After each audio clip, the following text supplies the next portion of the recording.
திரௌபதி பட இயக்குனரான மோகன்ஜி கைது செய்யப்பட்டிருக்காரு அப்படின்ற தகவல் வெளியாகி இருக்கு. இவர் பல சர்ச்சையில தலையிட்டு இருக்காரு. எந்த பிரச்சனைக்காக கைது செய்யப்பட்டிருக்காரு அப்படின்றது தமிழக மக்கள் மத்தியில கேள்வி எழுப்பி இருக்கு. ஓகே, என்ன தகவல், மோகன்ஜிக்கு என்ன நடந்திருக்கு அப்படின்றத பத்திலாம் டீட்டெயிலா பார்க்கலாம். திருப்பதி லட்டு குறித்த சர்ச்சை தொடர்பாகவும் தளபதி விஜய் அவர்களோட அரசியலானது ரொம்பவே தப்பா இருக்கு அப்படின்ற மாதிரி தொடர்ந்து எதிர்மறையான கருத்துக்களை சோசியல் மீடியாவில் பகிர்ந்துகிட்டு இருந்தவர் தான் இயக்குனர் மோகன்ஜி. இப்போ அதிரடியே கைது செய்யப்பட்டிருக்காரு அப்படின்ற அதிர்ச்சி தகவலானது வெளியாகி இருக்கு.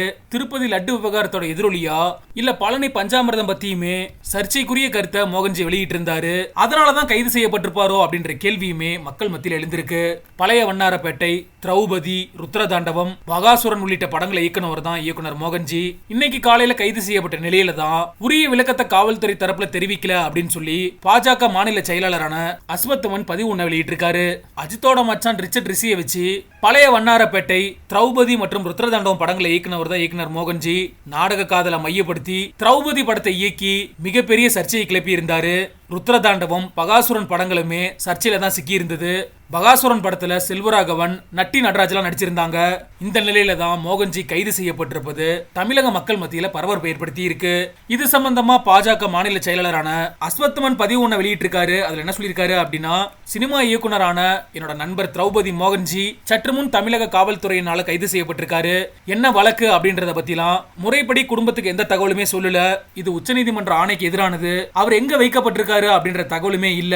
திமுக ஆட்சி அமைஞ்சதுல இருந்து எதிர்கருத்து பேசுறவங்க சட்டத்திற்கு புறம்பா கைது செய்யப்படுறாங்க. இது வாடிக்கையாகிருச்சு. கஞ்சா மற்றும் கள்ளச்சாராயத்தை கட்டுப்படுத்த முடியாத திராவிட மாடலோட காவல்துறை இது மாதிரியான ஒடுக்குமுறைகளை மட்டுமே சரியா செய்யறாங்க அப்படின்னு சொல்லி பாஜக மாநில செயலாளரான அஸ்வத்மன் தனது ட்விட்டர் பக்கத்துல பதிவிட்டிருக்காரு. திருப்பதி லட்டு விவகாரம் சூடுபிடிச்சிருந்த நிலையில அதற்கு ஏகப்பட்ட கருத்துக்களை பதிவிட்டு இருந்தாரு மோகன்ஜி. அதே மாதிரிதான் பஞ்சாமிர்தத்திலயுமே கருத்தடை மாத்திரைகள் பயன்படுத்துவதாகவும் அவர் கருத்து ஒண்ண பதிவிட்டு இருந்தாரு. இதுவுமே மிகப்பெரிய சர்ச்சையா மாறி இருந்தது. அதுதான் அவர் கைது செய்ய காரணமா இருக்குமோ அப்படின்ற கேள்வியானது இப்ப மக்கள் மத்தியில் அதிகமாகி இருக்கு. ஆனா இதுவரைக்குமே இயக்குனர் மோகன்ஜி எதனால கைது செய்யப்பட்டிருக்காரு அப்படின்ற தகவலானது சரியா தெரிய வரல அப்படின்னு சொல்லப்படுது. விரைவில் இது குறித்த விளக்கத்தை தமிழக காவல்துறை வெளியிடுவாங்க அப்படின்னு எதிர்பார்க்கப்படுது. சார், அது மோகன் வந்து எழுத்து இயக்க மோகன்ஜின்னு போட்டாலே எதனா ஒன்று கிளப்பி விட்டுறாங்க சார். வெளியேருந்து என்ன சொல்ல வரோன்றதெல்லாம் அவங்களுக்கு மேட்ரு கிடையாது. மோகன்ஜி படமாக எதனா ஒன்று பண்ணிடணும், கேள்வி கேட்டுடணும், ஏதாவது பண்ணி அட்டாக் பண்ணி அவரை வந்து தப்பு பண்ணுறாரு சொல்லிடணும்னு ட்ரை பண்ணுறாங்க. அது நிச்சயமாக முடியாது. இந்த தோல்வியில் தான் முடிஞ்சிருக்கு. மக்கள் அதான் சொல்கிறாங்க. இப்போ வெளியே வந்தவங்க கிட்ட கேளுங்க, எல்லாருமே அந்த போதைப் பொருள் பற்றி மட்டும்தான் பேசுவாங்க. அதை சுற்றி நடக்கிற கதையை போகிறப்போ அதில் நான் என்னெல்லாம் கேள்விப்பட்டோனோ அதெல்லாம் ஸ்கிரிப்டாக வச்சுருக்கேன். அது என்னோடய முழு உரிமை. அது நான் ஒரு டைரக்டராக, ஒரு ரைட்டராக என்னெல்லாம் கேட்குறேனோ அதை தான் நான் படம் பண்ண முடியும். நான் யாரை திருப்திப்படுத்தவும் யாரை வந்து காயப்படுத்தவும் எழுத முடியாது. அந்த கதை என்ன கேட்குதோ அதை நான் கொடுத்தே ஆகணும்.